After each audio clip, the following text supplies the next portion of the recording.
ഞാൻ Robin Mathew. ഷെക്കേന world ടുഡേയിലേക്ക് ഏവർക്കും സ്വാഗതം.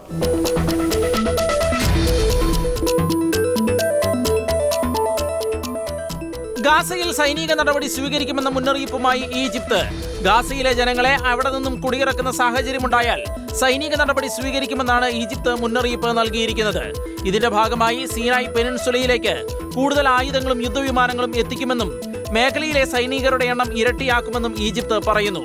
ഈജിപ്തിന്റെ അതിർത്തിയിലേക്ക് ഗാസയിലെ ജനങ്ങളെ മാറ്റുന്നത് രാജ്യസുരക്ഷയ്ക്ക് ഭീഷണിയായി മാറുമെന്നും അതിനാൽ തന്നെ നിലവിലുള്ളതിൽ നിന്നും വ്യത്യസ്തമായ മറ്റൊരു സൈനിക സാഹചര്യമായിരിക്കും അപ്പോൾ ഉണ്ടാകുന്നത് എന്നും ഈജിപ്ഷ്യൻ ഉദ്യോഗസ്ഥർ വ്യക്തമാക്കുന്നു.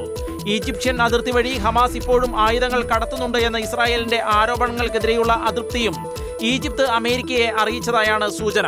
ഗാസയിൽ നിന്ന് ജനങ്ങളെ കൂട്ടത്തോടെ കുടിയിറക്കുന്നത് എല്ലാത്തിന്റെയും അവസാനമായ ചുവപ്പുരേഖ ആയിരിക്കുമെന്ന് ഈജിപ്ഷ്യൻ വിദേശകാര്യമന്ത്രി ബദർ അബ്ദലട്ടി കഴിഞ്ഞ മാസം ഒരു അമേരിക്കൻ ന്യൂസ് ചാനലിനോട് പ്രതികരിച്ചിരുന്നു.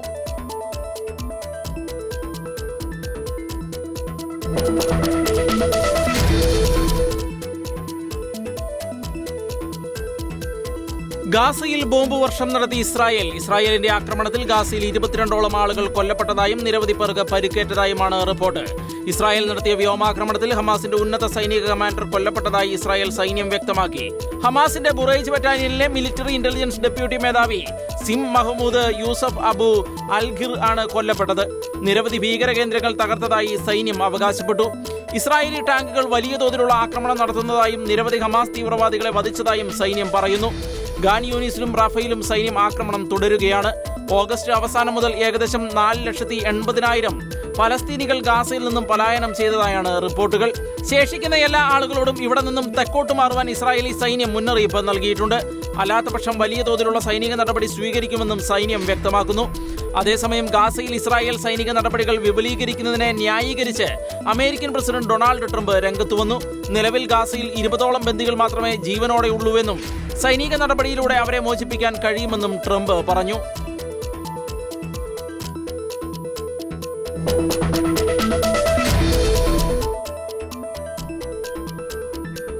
ഗാസ ഇസ്രായേൽ സംഘർഷം രൂക്ഷമായിരിക്കെ ഇസ്രായേലിന് വലിയ തോതിൽ ആയുധങ്ങൾ നൽകാൻ അമേരിക്ക $6 ബില്യൺ ആയുധങ്ങൾ ഇസ്രായേലിന് നൽകുമെന്നത് സംബന്ധിച്ചുള്ള റിപ്പോർട്ടുകളാണ് പുറത്തുവന്നത്. ഇത് സംബന്ധിച്ചുള്ള വിവരങ്ങൾ ട്രംപ് ഭരണകൂടം അമേരിക്കൻ കോൺഗ്രസിനെ അറിയിച്ചതായാണ് റിപ്പോർട്ട്. ഇതിലേറ്റവും പ്രധാനം 30 AH-64 അപ്പാച്ചെ ഹെലികോപ്റ്ററുകളുടെ കൈമാറ്റമാണ്. ഇതോടെ നിലവിൽ ഇസ്രായേലിന്റെ കൈവശമുള്ള ഈ വിഭാഗത്തിൽപ്പെട്ട അപ്പാച്ചെ ഹെലികോപ്റ്ററുകളുടെ എണ്ണം ഇരട്ടി ആയേക്കുമെന്നാണ് സൂചന. ഇതുകൂടാതെ ഇസ്രായേൽ പ്രതിരോധ സേനയ്ക്കായി $1.9 ബില്യൺ 3200 ഇൻഫൻട്രി ആക്രമണ വാഹനങ്ങളും നൽകുന്നുണ്ട്. $750 മില്യൺ കവചിത പേഴ്സണൽ കാരിയറുകൾക്കും പവർ സപ്ലൈകൾക്കുമുള്ള സപ്പോർട്ട് പാർട്സുകളും അമേരിക്ക ഇസ്രായേലിന് കൈമാറും. ഗാസയിലെ സൈനിക നടപടിയുമായി ബന്ധപ്പെട്ട് ലോകരാജ്യങ്ങൾക്കിടയിൽ ഇസ്രായേൽ ഒറ്റപ്പെടുന്നതിനിടെയാണ് ഈ സഹായങ്ങൾ എന്നത് ശ്രദ്ധേയമാണ്. അറബ് രാജ്യങ്ങളുടെ ഉച്ചകോടിയിൽ ഇസ്രായേലിനെതിരെ ഉയർന്ന എതിർപ്പും ഇതിന് കാരണമായിട്ടുണ്ട് എന്നാണ് സൂചന. ഗാസയിലെ സാധാരണക്കാരെ ഇസ്രായേൽ ആക്രമിക്കുന്നുവെന്നാരോപിച്ച് ബൈഡൻ ഭരണകൂടം തടഞ്ഞുവെച്ച 2000 പൗണ്ട് ബോംബുകളുടെ കൈമാറ്റത്തിനും അധികാരത്തിൽ വന്ന ഉടൻ തന്നെ ട്രംപ് ഭരണകൂടം അനുമതി നൽകിയിരുന്നു. ഈ വർഷം ഇതുവരെ $12 ബില്യൺ സൈനിക സഹായമാണ് ട്രംപ് ഭരണകൂടം ഇസ്രായേലിന് അനുവദിച്ചിട്ടുള്ളത്.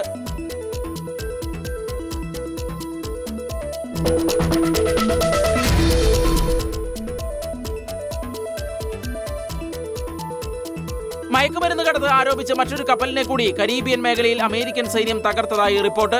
US സദേൺ കമാൻഡിന്റെ നേതൃത്വത്തിലാണ് കപ്പൽ തകർത്തത്. മയക്കുമരുന്ന് കൊണ്ടുപോകുന്ന ഒരു കപ്പലിനെ ആക്രമിച്ചതായി പ്രസിഡന്റ് ഡൊണാൾഡ് ട്രംപ് വ്യക്തമാക്കിയിരുന്നു. മയക്കുമരുന്ന് കടത്ത് ആരോപിച്ച് ഈ മേഖലയിൽ അമേരിക്കൻ സൈന്യം തകർക്കുന്ന 3ാമത്തെ കപ്പലാണിത്. തെക്കൻ കരീബിയൻ മേഖലയിൽ നടക്കുന്ന ഈ സൈനിക നടപടികൾ നിലവിൽ അമേരിക്കയും വെനിസ്വേലയും തമ്മിലുള്ള സൈനിക സംഘർഷമായി മാറുമോ എന്നാണ് ഏവരും ഉറ്റുനോക്കുന്നത്. സൈനിക നടപടിയുടെ ഭാഗമാകാൻ 10 സ്റ്റെൽത്ത് യുദ്ധവിമാനങ്ങൾ കൂടി ഈ മേഖലയിലേക്ക് അയക്കാൻ അമേരിക്കൻ ഭരണകൂടം ഉത്തരവിട്ടിരുന്നു. ഇതിന്റെ അടിസ്ഥാനത്തിൽ 5 F-35 യുദ്ധവിമാനങ്ങൾ കഴിഞ്ഞ ദിവസം പ്യൂട്ടോറിക്കോയിൽ എത്തിയതായാണ് സൂചന. തെക്കൻ അമേരിക്ക, മധ്യ അമേരിക്ക, കരീബിയൻ എന്നീ ഭാഗങ്ങളിലെ 31 രാജ്യങ്ങളുടെ ചുമതലയുള്ള അമേരിക്കൻ സൈന്യത്തിന്റെ കോമ്പാറ്റന്റ് കമാൻഡാണ് US സദേൺ കമാൻഡ്. ഈ മേഖലയിൽ വലിയ സൈനിക സന്നാഹങ്ങളാണ് ഇപ്പോൾ അമേരിക്ക ഒരുക്കിക്കൊണ്ടിരിക്കുന്നത്. F-35 യുദ്ധവിമാനങ്ങൾക്ക് പുറമെ 7 US സൈനിക കപ്പലുകളും ഒരു ആണവ അന്തർവാഹിനിയും ഇവിടെ പുതിയതായി വിന്യസിച്ചിട്ടുണ്ട്.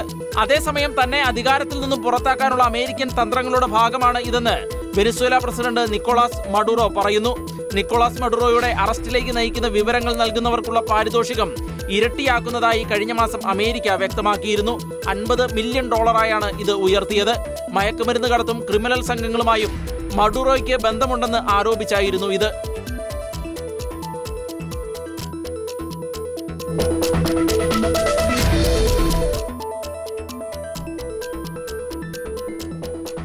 H-1B വിസയ്ക്ക് ഓരോ വർഷവും $1 ലക്ഷം വീതം നൽകണമെന്ന് വ്യക്തമാക്കി അമേരിക്കൻ ഭരണകൂടം. ഇന്ത്യയിൽ നിന്നും ചൈനയിൽ നിന്നും നിരവധി വിദഗ്ധ ജോലിക്കാരെ അമേരിക്കയിലേക്ക് എത്തിക്കുന്ന ടെക് കമ്പനികൾക്കുള്ള വലിയ തിരിച്ചടിയായാണ് ഇത് വിലയിരുത്തുന്നത്. അനധികൃത കുടിയേറ്റങ്ങൾക്കെതിരെ ശക്തമായ നടപടികൾ സ്വീകരിക്കുന്ന ട്രംപ് ഭരണകൂടം നിയമപരമായ കുടിയേറ്റങ്ങൾക്ക് മുകളിലും നിയന്ത്രണം ഏർപ്പെടുത്തുമെന്ന് നേരത്തെ വ്യക്തമാക്കിയിരുന്നു. ഇതുമായി ബന്ധപ്പെട്ടാണ് ഇപ്പോൾ H-1B വിസകളിൽ നിയന്ത്രണം ഏർപ്പെടുത്തുന്നത് എന്നാണ് സൂചന. H-1B വിസകൾക്ക് പ്രതിവർഷം $1 ലക്ഷം നൽകുന്നത് സംബന്ധിച്ച് എല്ലാ വലിയ കമ്പനികളും ഈ പദ്ധതിയിൽ ഉൾപ്പെടുന്നതായും തങ്ങൾ അവരുമായി സംസാരിച്ചതായും US വാണിജ്യ സെക്രട്ടറി ഹൊവാർഡ് ലുട്നിക്ക് വ്യക്തമാക്കി. നിങ്ങൾക്ക് ആർക്കെങ്കിലും പരിശീലനം നൽകണമെന്നുണ്ടെങ്കിൽ ഇവിടെയുള്ള സർവകലാശാലകളിൽ നിന്ന് ബിരുദം നേടിയവരെ നിങ്ങൾ പരിശീലിപ്പിക്കുക, അമേരിക്കക്കാരെ പരിശീലിപ്പിക്കുക. ഞങ്ങളുടെ ജോലികൾ ഏറ്റെടുക്കാൻ പുറത്തുനിന്നും ആളുകളെ കൊണ്ടുവരുന്നത് അവസാനിപ്പിക്കണമെന്നും അദ്ദേഹം വ്യക്തമാക്കി. അതേസമയം ഡൊണാൾഡ് ട്രംപിന്റെ ഈ നയങ്ങൾ അദ്ദേഹത്തിന്റെ പ്രസിഡന്റ് തെരഞ്ഞെടുപ്പ് പ്രചാരണത്തിന് ദശലക്ഷക്കണക്കിന് ഡോളർ സംഭാവന ചെയ്ത ടെക് കമ്പനികളെ ആയിരിക്കും രൂക്ഷമായി ബാധിക്കുകയെന്നാണ് സൂചന. ടെസ്ല CEO എലോൺ മസ്ക് പറയുന്നത് കമ്പനികൾ തമ്മിലുള്ള മത്സരക്ഷമത നിലനിർത്തുന്നതിനും വിദഗ്ധരായ തൊഴിലാളികളുടെ വിടവ് പരിഹരിക്കുന്നതിനും മുൻപുള്ള നയം അനിവാര്യമായിരുന്നു എന്നാണ്. എലോൺ മസ്കും ദക്ഷിണാഫ്രിക്കയിൽ ജനിച്ച് അമേരിക്കൻ പൗരത്വം സ്വീകരിച്ച ആളാണ്. അദ്ദേഹത്തിനും ഉണ്ടായിരുന്നത് H-1B വിസയാണ്.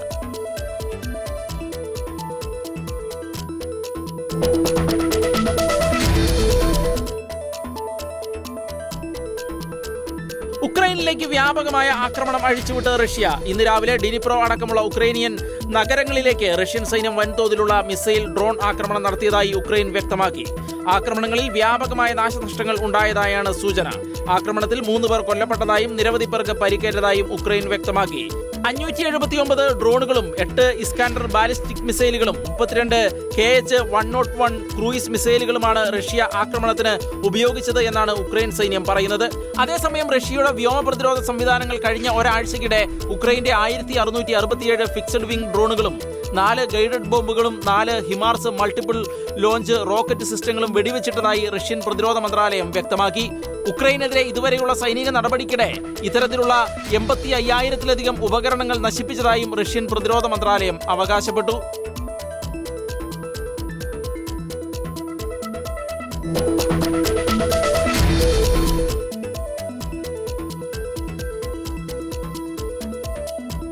റഷ്യ വീണ്ടും നാറ്റോ രാജ്യങ്ങളുടെ അതിർത്തിയിൽ കടന്നു കയറിയതായി ആരോപണം. നാറ്റോ അംഗമായ എസ്തോണിയയുടെ വ്യോമാതിർത്തിയിലേക്ക് 3 റഷ്യൻ സൈനിക വിമാനങ്ങൾ കടന്നു കയറിയതായാണ് റിപ്പോർട്ട്. 12 മിനിറ്റോളം യുദ്ധവിമാനങ്ങൾ അവിടെ തുടർന്നതായും എസ്റ്റോണിയൻ സർക്കാർ വ്യക്തമാക്കി. സ്വീഡിഷ് സൈന്യം കടന്നു കയറിയ റഷ്യൻ ജെറ്റുകളുടെ 2 ചിത്രങ്ങൾ പുറത്തുവിട്ടിരുന്നു. റഷ്യയുടെ 3 MiG-31 യുദ്ധവിമാനങ്ങളുടെ ചിത്രങ്ങളാണ് പുറത്തുവിട്ടിട്ടുള്ളത്. ഇത് വളരെ വ്യക്തമായ പ്രകോപനമാണ് എന്ന് എസ്റ്റോണിയൻ വിദേശകാര്യമന്ത്രി മാർഗസ് സാഗ്ന പ്രതികരിച്ചു. നേരത്തെ പോളണ്ട്, റൊമാനിയ എന്നീ നാറ്റോ രാജ്യങ്ങളുടെ വ്യോമാതിർത്തിയിലും റഷ്യ കടന്നുകയറ്റം നടത്തിയിരുന്നു. ഇതേ തുടർന്ന് റഷ്യയും നാറ്റോയും തമ്മിലുള്ള സംഘർഷം രൂക്ഷമാവുകയും ചെയ്തിരുന്നു. ഇതിന് പിന്നാലെയാണ് വീണ്ടും അതിർത്തി ലംഘനം ഉണ്ടായിരിക്കുന്നത്. ഈ സംഭവത്തിൽ താൻ പൂർണ്ണമായും അതൃപ്തനാണ് എന്ന് അമേരിക്കൻ പ്രസിഡന്റ് ഡൊണാൾഡ് ട്രംപ് പ്രതികരിച്ചു. നിരവധി യൂറോപ്യൻ നേതാക്കളും യൂറോപ്യൻ യൂണിയനും ശക്തമായ ഭാഷയിൽ ഇതിനെ വിമർശിക്കുകയും ചെയ്തു. അതേസമയം റഷ്യൻ യുദ്ധവിമാനങ്ങൾ എസ്തോണിയൻ വ്യോമാതിർത്തി ലംഘിച്ചിട്ടില്ലെന്നും വടക്ക് പടിഞ്ഞാറൻ റഷ്യയിൽ നിന്ന് റഷ്യൻ ബാൾട്ടിക് എൻക്ലേവായ കലിനിൻഗ്രാഡിലേക്ക് പോകുമ്പോൾ ബാൾട്ടിക് കടലിലെ നിഷ്പക്ഷ മേഖലയ്ക്ക് മുകളിലൂടെ മാത്രമാണ് സഞ്ചരിച്ചത് എന്നും റഷ്യൻ പ്രതിരോധ മന്ത്രാലയം വ്യക്തമാക്കി.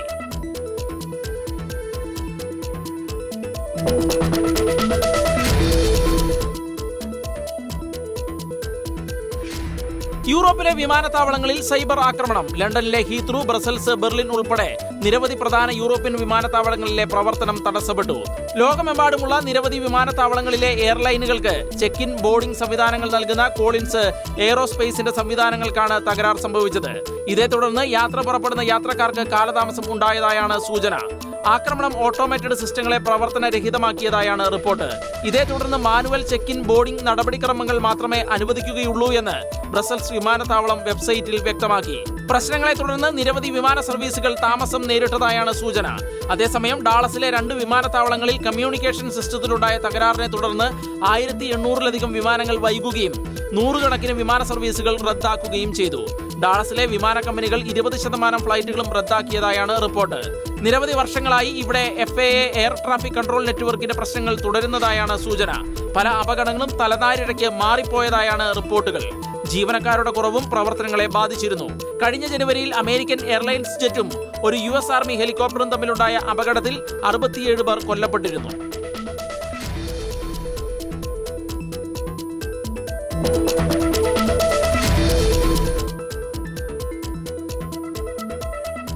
ചൈനീസ് പ്രസിഡന്റ് ഷീ ജിൻപിങ്ങുമായി കൂടിക്കാഴ്ച നടത്തുമെന്ന് വ്യക്തമാക്കി American president Donald Trump.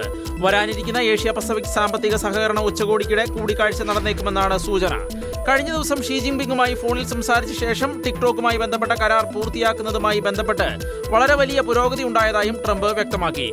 Asia Pacific സാമ്പത്തിക സഹകരണ ഉച്ചകോടി അടുത്ത മാസം ദക്ഷിണ കൊറിയയിലാണ് നടക്കുന്നത്. അമേരിക്കൻ പ്രസിഡന്റായി ഡൊണാൾഡ് ട്രംപ് അധികാരമേറ്റെടുത്ത ശേഷം ലോകത്തെ ഏറ്റവും വലിയ സാമ്പത്തിക വ്യവസ്ഥകളുടെ നേതാക്കൾ തമ്മിൽ നടക്കുന്ന ആദ്യത്തെ കൂടിക്കാഴ്ചയായിരിക്കും ഇത്. അമേരിക്കൻ പ്രസിഡന്റുമായുള്ള കൂടിക്കാഴ്ച വളരെ ക്രിയാത്മകമായിരുന്നുവെന്ന് ചൈന പ്രതികരിച്ചു. റഷ്യ ഉക്രൈൻ യുദ്ധവും വ്യാപാരവും ടിക്ടോക്കുമായി ബന്ധപ്പെട്ട ചർച്ചകളും അടക്കം നിരവധി വിഷയങ്ങൾ ചർച്ചകളിൽ ഉൾപ്പെട്ടതായി ട്രംപ് വ്യക്തമാക്കി.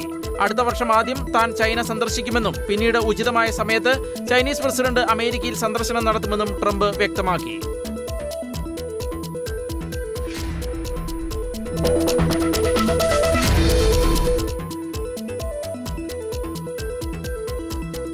രണ്ടാം ലോക മഹായുദ്ധകാലത്തെ ബോംബ് കണ്ടെടുത്തതിനെ തുടർന്ന് ഹോങ്കോങ്ങിൽ താമസക്കാരെ ഒഴിപ്പിച്ചു. ഒരു നിർമ്മാണ സ്ഥലത്ത് നിന്നാണ് ബോംബ് കണ്ടെടുത്തത്. ഇതേ തുടർന്ന് ആയിരക്കണക്കിന് താമസക്കാരെ അധികൃതർ ഒഴിപ്പിക്കുകയായിരുന്നു. ബോംബിന് ഏകദേശം 450 കിലോഗ്രാം ഭാരമുണ്ടായിരുന്നതായാണ് വ്യക്തമാക്കുന്നത്. ബോംബ് പൂർണ്ണമായും പ്രവർത്തനക്ഷമം ആയിരുന്നുവെന്നും തെറ്റായി കൈകാര്യം ചെയ്തിരുന്നുവെങ്കിൽ വലിയ പ്രത്യാഘാതങ്ങൾക്ക് കാരണമാകുമായിരുന്നുവെന്നും അധികൃതർ വ്യക്തമാക്കി.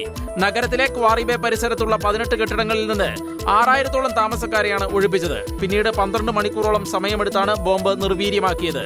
രണ്ടാം ലോക മഹായുദ്ധകാലത്ത് ജപ്പാന്റെ നിരന്തരമായ ബോംബിങ്ങിന് ഹോങ്കോങ് വേദിയായിരുന്നു. യുദ്ധസമയത്ത് ജപ്പാനും സഖ്യസേനകളും തമ്മിൽ കനത്ത പോരാട്ടവും ഇവിടെ നടന്നിരുന്നു. അതിനാൽ തന്നെ കാൽനട യാത്രക്കാരും നിർമ്മാണ തൊഴിലാളികളും അടക്കം ഇടയ്ക്കിടെ ഈ പ്രദേശങ്ങളിൽ നിന്നും പൊട്ടിത്തെറിക്കാത്ത ബോംബുകൾ കണ്ടെത്താറുണ്ട്. 2018-ൽ ഹോങ്കോങ്ങിലെ വാൻചായ് ജില്ലയിൽ നിന്ന് 3 അമേരിക്കൻ നിർമ്മിത ബോംബുകൾ കണ്ടെത്തിയിരുന്നു. കഴിഞ്ഞ ദിവസം കണ്ടെടുത്ത ബോംബും ഇതിന് സമാനമായതാണെന്നാണ് പോലീസ് പറയുന്നത്.